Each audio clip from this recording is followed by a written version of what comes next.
Hi dear traders, new jobs data published by the US Labor Department on Friday showed better than expected growth.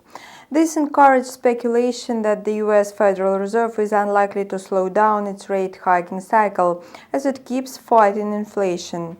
At the same time, the Fed's chair gave a hint that easing of the monetary policy was possible. Let's discuss how these contradictory events have affected the sentiment on the foreign exchange and commodities markets. The US dollar bulls had to face losses last week. The US dollar index, which measures its value against the basket of 6 major currencies, closed the session with a loss of 1.61% and opened the new week with a decline. Investors still hope that the US Federal Reserve will slow down the pace of a rate hike. The euro managed to gain 1.57% and settle above the level of 105.00 against the dollar. Traders are not sure what to expect from the European Central Bank. Consumer inflation in the Eurozone finally declined in November, but was still holding at a high level, which is why the ECB is forced to maintain its hawkish stance on the monetary policy. At the same time, there are different projections about the central bank's next step. Some analysts predict that the ECB will raise the rate by just 50 basis points at its next meeting. Others believe that the regulator will stick to its previous plan and will increase the rate by 75 basis points.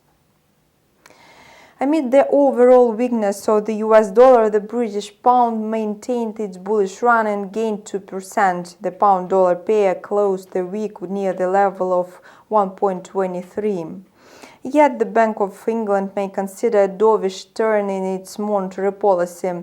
The UK regulator may even lower the rate if the economy contracts more than expected. Meanwhile, buyers of the Japanese yen had the most profitable week on forex. The yen advanced to 134 against the greenback, even though the Bank of Japan continues to stick to its ultra-loose monetary policy. Bank of Japan Governor Haruhiko Kuroda has repeatedly stressed the need to maintain massive stimulus until wages rise enough to make up for the rise in inflation. Yet forex speculators still prefer to get rid of the US dollar. The commodities market was trading mixed last week. The price of gold is extremely sensitive to any statements concerning the Fed's rate. So naturally, the precious metal rose on expectations that the US regulator could ease the pace of monetary tightening. By the end of the week, the gold quote was hovering near the level of $1,800 per troy ounce. Meanwhile, oil was rising with less confidence ahead of the OPEC Plus meeting that took place on Sunday, December 4th. Oil traders stayed in a wait-and-see mode. Market participants were wondering what decision the alliance would make amid new sanctions against Russia, oil supply, and COVID-19 restrictions in China.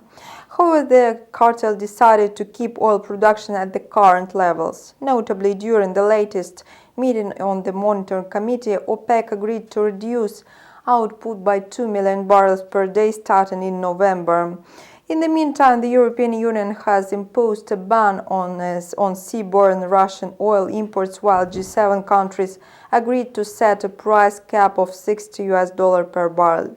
In response to this, Russian Deputy Prime Minister Alexander Novak said that Russia was ready to cut oil production to offset the effect of restrictions. So now the commodities market is waiting for the reaction of the Russian authorities. These are the trends of the last trading week. Also, do not miss our weekly stock indices review, which is due tomorrow. Subscribe to our channel and see you soon.